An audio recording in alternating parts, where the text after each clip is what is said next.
আসসালামু আলাইকুম ওরহমতুল্লাহি আবারাকাতুহু। তাফসীরের গল্প চ্যানেলে আপনাদের সকলকে স্বাগতম।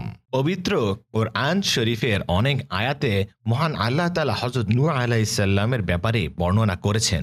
তার কথা পবিত্র কোরআন শরীফে প্রায় ৪৫ বার বলা হয়েছে। অনেক মুসাফিরগণ বলেছেন তার প্রকৃত নাম ছিল আব্দুল গাফফার অথবা আব্দুল মালিক। তার নাম নূহ হয়েছে কারণ তিনি তার নবুয়ত প্রাপ্তির পর বছরের পর বছর তার কওমের নিকট দ্বীন প্রচার করেছেন। তার বাবার নাম ছিল লামেক, তার দাদার নাম ছিল মাতুস খালাক, আর তার বড় দাদার নাম ছিল হজরত ইদ্রিস আলাইহিসসালাম। বর্ণিত হয়েছে হজরত নূহ আলাইহিসসালাম প্রায় ৩০০ বছর ধরে তার কওমকে দাওয়াত দিয়েছেন, কিন্তু তার কওম এই দ্বীনের দাওয়াতকে প্রত্যাখ্যান করে। হজরত নূহ আলাইহিসসালাম এই কারণে তাদেরকে ঘৃণা করতে শুরু করেন। এর মাঝে তার নিকট আসমান থেকে ২,০০০ ফেরেশতা আসে। তখন নূহ আলাইহিসসালাম জিজ্ঞাসা করলেন, তোমরা কারা? জবাবে ফেরেশতারা উত্তর দেয়, আমরা হলাম আসমানের ফেরেশতা। আমরা আপনার নিকট বলতে এসেছি আপনি আপনার কওমকে ঘৃণা করবেন না।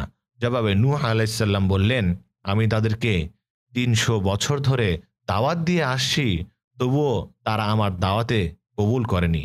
এরপর আসমান থেকে আরো ২,০০০ ফেরেশতা নূহ আলাইহিসসালামের নিকটে আসে। হযরত নূহ আলাইহিসসালামকে জিজ্ঞাসা করলেন তারা, তোমরা কারা? জবাবে ফেরেশতারা বলল, আমরা আসমানের ফেরেশতা। আমরা আপনাকে বলতে চাই আপনি ধৈর্য ধারণ করুন, আপনার কওমকে ঘৃণা করবেন না। এরপর হযরত নূহ আলাইহিসসালাম আরো ৩০০ বছর ধরে তাদেরকে দাওয়াত দিতে থাকেন, কিন্তু এবারও তারা ঈমান আনলো না। এবার হযরত নূহ আলাইহিসসালাম তাদের জন্য বদদোয়া করার মনস্থির করলেন। পবিত্র কোরআনে বলা হয়েছে, আর নূহ এর নিকট বলা হলো, আপনার কওম হতে যারা আপনার উপর ঈমান এনেছে তারা ব্যতীত আর কেউ আপনার উপর ঈমান আনবে না। তারা যাই করুক আপনি হতাশ হবেন না। সূরা নূর আয়াত ২৬ থেকে আয়াত ২৭। হযরত নূহ আলাইহিসসালামের দোয়া করলেন, হে আমার খোদা, এই জমিনে বসবাসকারী একজন কাফেরকেও আপনি ছাড় দিবেন না। আর আপনি যদি তাদেরকে ছাড় দেন তবে তারা ঈমানদার বান্দাদের গোমরা করে ফেলবে এবং মক্কার কাফের সন্তানদেরকে জন্ম দেবে। হযরত নূহ আলাইহিসসালামের এই দোয়ার পর মহান আল্লাহ তাআলা হুকুম দিলেন, তুমি খেজুর বৃক্ষ লাগানো শুরু করো। মহান আল্লাহ তাআলার হুকুমে খেজুর গাছ লাগাতে শুরু করলেন। তার গাছ লাগানো দেখে তার কওমের লোকেরা তাকে ঠাট্টা করে বলতে লাগলো, এই বৃদ্ধ বয়সে এসে তুমি খেজুর গাছ লাগানো শুরু করেছো? আর এইসব বলে তাকে পাথর নিক্ষেপ করতে থাকে। এইভাবে আরো ৫০ বছর চলে যায়। আর এই সময়ের মাঝে সকল খেজুর গাছ বড় হয় এবং শক্ত ও মজবুত হয়ে ওঠে। এরপর মহান আল্লাহ তাআলা এই বৃক্ষগুলোকে কেটে ফেলার হুকুম দিলেন। মহান আল্লাহ তাআলার হুকুমে নূহ আলাইহিসসালাম বৃক্ষগুলোকে কাটতে শুরু করলেন। এই দৃশ্য দেখে নূহ আলাইহিসসালামের লোকেরা বলল, পুনরায় তাকে নিয়ে মজা শুরু করলো। আর যখন নূহ আলাইহিসসালাম নৌকা বানাতে শুরু করলেন, তার কওমের লোকেরা আরো বেশি করে ঠাট্টা করতে লাগলো। এরপর নূহ আলাইহিসসালাম বললেন, তোমরা যদি আমাকে নিয়ে ঠাট্টা করো তাহলে তো কাল আমিও তোমাদেরকে নিয়ে ঠাট্টা করব। কিছুদিন পরেই তোমাদের উপর আযাব আসবে এবং তোমাদের মাঝে এমন কে আছে যে সেই আযাব থামাতে পারবে? মহান আল্লাহ তাআলা হযরত নূহ আলাইহিসসালামকে নৌকা বানানোর হুকুম দিলেন এবং তাকে সাহায্য করার জন্য হযরত জিবরাইল আলাইহিসসালামকে পাঠিয়ে দিলেন। নূহ আলাইহিসসালাম নৌকা বানানো শুরু করলেন, যেটি লম্বায় ছিল ১২০০ হাত এবং চওড়ায় ছিল ৮০০ হাত এবং উচ্চতা ছিল ৮০ হাত। এক হাতের মাপ আনুমানিক আধা মিটার হয়ে থাকে। সেই হিসেবে নৌকাটি লম্বায় ছিল ৬০০ মিটার, চওড়ায় ছিল ৪০০ মিটার এবং উচ্চতায় ছিল ৪০ মিটার। যখন মহান আল্লাহ তাআলা হযরত নূহ আলাইহিসসালামের নিকট আযাবের খবর দিলেন, ঠিক তখন থেকেই সেখানকার কাফের মহিলারা বন্ধ্যা হয়ে গেল। ফলে তারা ৪০ বছর পর্যন্ত কোনো সন্তান প্রসব করতে পারেনি। যখন নৌকা বানানো শেষ হলো, মহান আল্লাহ তাআলার হুকুমে সমস্ত পশু পাখি একত্রিত হলো আর নূহ আলাইহিসসালাম তাদেরকে জোড়ায় জোড়ায় নৌকায় তুলে নিলেন।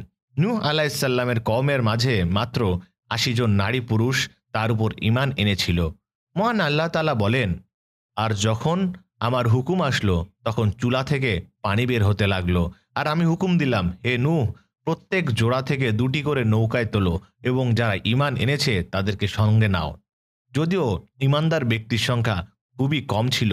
এরপর সেদিন আসলো যেদিন মহান আল্লাহ তাআলা তাদের উপর আযাব বর্ষণ করলেন।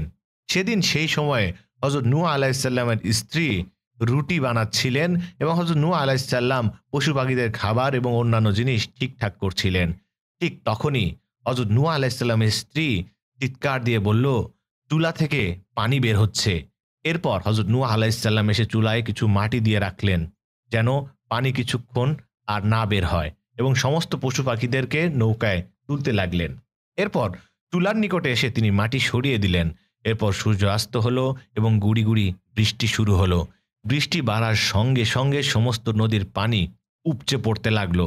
এই প্রসঙ্গে পবিত্র কোরআনে মহান আল্লাহ তাআলা বর্ণনা করেন, আমি মুষলধারায় বৃষ্টিতে আসমানের সমস্ত দরজা খুলে দিয়েছিলাম আর মাটি ফুঁড়ে পানি বের করতে লাগলাম, আর এই পানিগুলো একত্রিত হয়ে মহাপ্লাবন সৃষ্টি করল। মহান আল্লাহ তাআলা আরও হুকুম দিলেন, নৌকায় উঠে যাও এবং নৌকা চলা শুরু করার পর থেকে না থামা পর্যন্ত মহান আল্লাহ তাআলার নাম নিতে থাকো এবং নাজাতের দোয়া করতে থাকো। সেই সময়ে হযরত নূহ আলাইহিস সালাম তার পুত্রকে পানির মধ্যে কাফেরদের সঙ্গে হাবুডুবু খেতে দেখলেন। এটি দেখে তিনি বললেন, বেটা আমার সঙ্গে নৌকায় এসো। কিন্তু তার পুত্র বলল, আমি পাহাড়ের উপর উঠে যাব, এই পানি আমাকে ডুবাতে পারবে না। এরপর নূহ আলাইহিস সালাম বললেন, আজ আল্লাহর আযাব থেকে কেউ কাউকে বাঁচাতে পারবে না, একমাত্র তিনি যাকে রহমত করবেন সেই বাঁচতে পারবে। এরপর নূহ আলাইহিস সালাম বললেন, হে আমার প্রতিপালক, নিশ্চয়ই আপনার ওয়াদা স্পষ্ট এবং সকল হুকুমকারীদের মধ্যে আপনি শ্রেষ্ঠ। এরপর মহান আল্লাহ তাআলা বললেন, হে নূহ, তোমার পুত্র তাদের অন্তর্ভুক্ত নয় যাদের নাজাতের ওয়াদা আমি করেছি। আমার কাছে এমন কোনো প্রশ্ন করো না যার ব্যাপারে তোমার কোনো ইলম নেই। আমি তোমাকে নসিহত করেছি, তুমি জাহিলদের অন্তর্ভুক্ত হইও না। নূহ আলাইহিস সালাম আরজ করলেন, ইয়া রব্বুল আলামিন, আমি সেই সমস্ত বিষয় থেকে পানাহ চাচ্ছি যার ব্যাপারে আমার কোনো ইলম নেই, আর আপনি যদি আমাকে রহমত না করেন তবে আমি ক্ষতিগ্রস্তদের অন্তর্ভুক্ত হয়ে যাব। এই আযাবের বৃষ্টির সঙ্গে সঙ্গে পানি অনেক উঁচু ঢেউ সৃষ্টি হয়ে গিয়েছিল। এরপর হযরত নূহ আলাইহিস সালামের নৌকা সঠিকভাবে চলতে থাকে। এইভাবে প্রায় 40 দিন প্রচণ্ড বৃষ্টি এবং মাটি থেকে প্রচণ্ড বেগে পানি বের হতে থাকে। এরপর নূহ আলাইহিস সালাম 2 হাত প্রসারিত করে মহান আল্লাহ তাআলার নিকট দোয়া করলেন, ইয়া রব্বুল আলামিন, রহমত করুন। আল্লাহ তাআলা জমিনকে হুকুম দিলেন তার সমস্ত পানি ভেতরে টেনে নেওয়ার জন্য। এই প্রসঙ্গে পবিত্র কোরআনে বর্ণিত হয়েছে, আর আমি হুকুম দিলাম পানিকে, তোমার ভেতরে টেনে নাও, আর আসমানকে নির্দেশ দিলাম বৃষ্টি বন্ধ করে দাও। হযরত নূহ আলাইহিস সালামের নৌকা জুদি পাহাড়ের উপরে গিয়ে থামলো, আর মহান আল্লাহ তাআলা হযরত নূহ আলাইহিস সালামকে নির্দেশ দিলেন, হে নূহ, আমার রহমত এবং বরকত তুমি এবং তোমার জামায়াতের উপর দেওয়া আছে, আর কিছু জামায়াত এমন হবে যাদের আমি কিছুদিনের জন্য অবকাশ দেব, এরপর তাদেরকে নিক্ষেপ করব যন্ত্রণাদায়ক শাস্তির মুখে।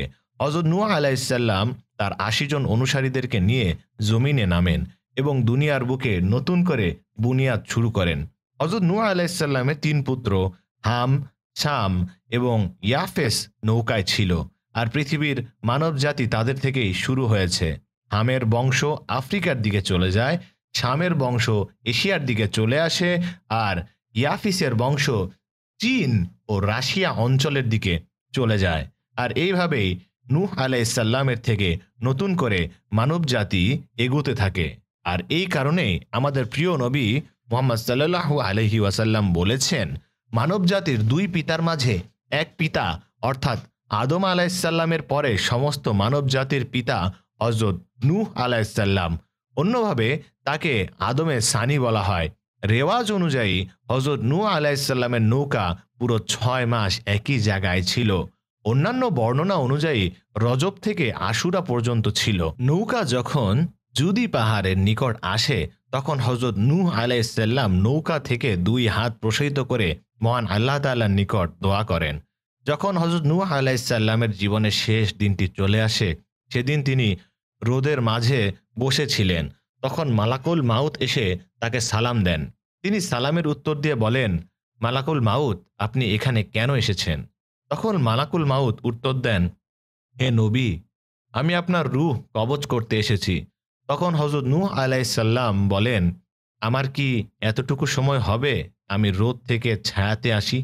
মালাকুল মাউত জবাব দেন, হ্যাঁ, আপনি এতটুকু সময় পাবেন। তখন হযরত নূহ আলাইহিসসালাম বলেন, আমার জীবনের শেষ ইচ্ছা ছিল এই রোদ থেকে ছায়াতে আসব।